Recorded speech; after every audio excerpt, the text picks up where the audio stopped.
বন্ধুরা, রিতা রকমের রান্নাঘরে আপনাদের স্বাগত জানাই। আজ আমি বানিয়ে দেখাবো নতুন একটা রেসিপি, পনির বাটার ফ্রাই।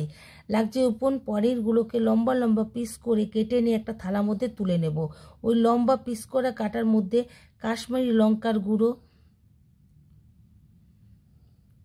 আদা বাটা, গোলমরিচের গুঁড়ো, নুন, জিরে গুঁড়ো, কাঁচা লঙ্কা বাটা, tomato sauce, chaat masala, Maggi মশলা দিয়ে ভালো করে মেখে এপিট ওপিট করে ম্যারিনেট করে রাখবো কিছুক্ষণের জন্য।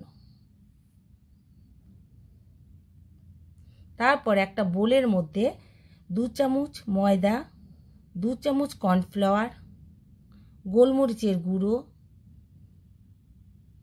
নুন, ম্যাগি মশলা,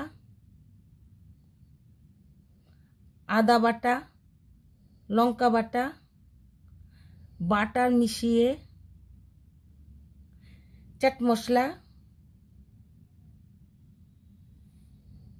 জিরের গুঁড়ো দিয়ে ভালো করে নাড়িয়ে জল মিশিয়ে ভালো করে মিশিয়ে নেব। তারপর